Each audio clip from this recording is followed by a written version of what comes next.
I'll agree with you, though you politely haven't said a word, that adventure was not a very pretty one. But just think of your life, mon cher compatriot. Search your memory and perhaps you'll find some similar story that you might tell me about later on. As for me, when that little matter came to mind, I again began to laugh. But it was another kind of laugh, rather like the one I had heard on the Pont des Arts. I was laughing at my speeches and my pleadings in court, even more at my pleading in court than at my speeches to women. To them, at least, I did not lie much. Instinct spoke clearly, without subterfuges, in my attitude. The act of love, for instance, is a confession. Selfishness screams aloud, vanity shows off, or else true generosity reveals itself. Ultimately, in that regrettable story, even more than in my other affairs, I had been more outspoken than I thought. I had declared who I was and how I could live. Despite appearances, I was therefore more worthy in my private life, even and especially when I behaved as I have told you, than in my great professional flights about innocence and justice. At least, seeing myself act with others, I couldn't deceive myself as to the truth of my nature. No man is a hypocrite in his pleasures. I read that, or did I think of that myself, mon cher compatriot? When I examined thus my trouble, the trouble I had in separating once and for all from a woman, a trouble which involved me in so many simultaneous liaisons, I didn't blame my soft-heartedness. That was not what impelled me when one of my mistresses, tired of waiting for the Austerlitz of our passion and spoke of leaving me. At once I was the one who made a step forward, who yielded, who became eloquent. As for the affection and soft-heartedness, I aroused these in her, experiencing merely the appearance of them in myself. Simply a little excited by this refusal, alarmed also by the possible loss of an affection. At times I truly thought I was suffering, to be sure. But the rebellious one had merely to leave, in fact, for me to forget her without effort, just as I forgot her at my side when, on the contrary, she had decided to return. No, it was not love or generosity that aroused me when I was in danger of being forsaken, but merely the desire to be loved and to receive what, in my opinion, was my due.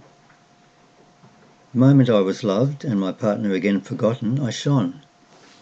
I was at the top of my form. I became likeable. Be it said, moreover, that as soon as I had re-won that affection, I became aware of its weight. In my moments of irritation, I told myself that the ideal solution would have been the death of the person I was interested in. Her death would, on the one hand, have fixed our relationship once and for all, and on the other, removed its constraint. But one cannot long for the death of everyone, or to go to extremes, depopulate the planet, in order to enjoy a freedom that is unthinkable otherwise. My sensibility was opposed to this, and my love of mankind. The only deep emotion I occasionally felt in these affairs was gratitude. When all was going well and I was left not only peace but freedom to come and go. Never kinder and gayer with one then when I had just left another's bed, as if I extended to all other women the debt I had just contracted towards one of them. In any case, however apparently confused my feelings were, the result I achieved was clear. I kept all my affections within reach to make use of them when I wanted. On my own admission, I could live happily only on condition that all the individuals on earth, or the greatest possible number, were turned towards me, eternally unattached, deprived of any separate existence, and ready to answer my call at any moment, doomed, in short, to sterility until the day I should deign to favour them. In short, for me to live happily, it was essential for the individuals I chose not to live at all. They must receive their life sporadically, only at my bidding. Oh, I don't feel any satisfaction, believe me, in telling you this.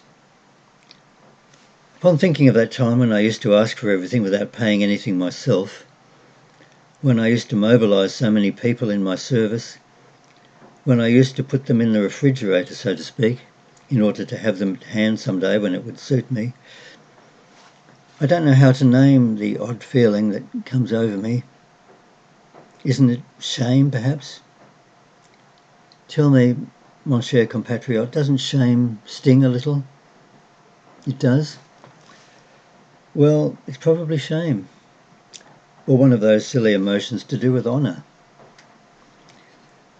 It seems to me, in any case, that emotion has never left me since the adventure I found at the heart of my memory, which I cannot any longer put off relating, despite my digressions and the inventive efforts for which I hope you've given me credit. Look, the rain has stopped. Be kind enough to walk home with me. I'm strangely tired, not from having talked so much, but at the mere thought of what I still have to say. Oh, well, a few words will suffice to relate my essential discovery. What's the use of saying more, anyway? For the statue to stand bare, the fine speeches must take flight. So here goes. That particular night in November, 2 or 3 years before the evening when I thought I heard the laughter behind me, I was returning to the left bank and to my home by way of the Pont Royal. It was an hour past midnight. A fine rain was falling, a drizzle rather, that scattered the few people on the streets. I had just left a mistress, who was surely already asleep. I was enjoying the walk, a little numbed, my body calmed and irrigated by a flow of blood rather than the falling rain. On the bridge I passed behind a figure leaning over the railing and seeming to stare at the river. On closer view I made out a slim young woman dressed in black. Between her dark hair and coat collar could be seen the back of her neck, cool and damp, which stirred me. But I went on after a moment's hesitation. At the end of the bridge I followed the quay towards Saint Michel, where I lived. I had already gone some 50 yards when I heard the sound, which despite the distance seemed dreadfully loud in the midnight silence, of a body striking the water. I stopped short, but without turning round. Almost at once I heard a cry repeated several times, which was going downstream. Then it abruptly ceased. The silence that followed as the night suddenly stood still seemed interminable. I wanted to run and yet didn't move an inch. I was trembling, I believe from cold and shock. I told myself that I had to be quick, and I felt an irresistible weakness steal over me. I've forgotten what I thought then. Too late, too far, or something of the sort. I was still listening as I stood motionless. Then, slowly, in the rain, I went away. I told no one. But here we are. Here's my house, my refuge. Tomorrow? Yes, if you wish. I'd like to take you to the island of Marken so you can see the Zuiderzee. Let's meet at 11 at Mexico City. What? That woman? Oh, I don't know. Really, I don't know. The next day and the days following, I didn't read the papers.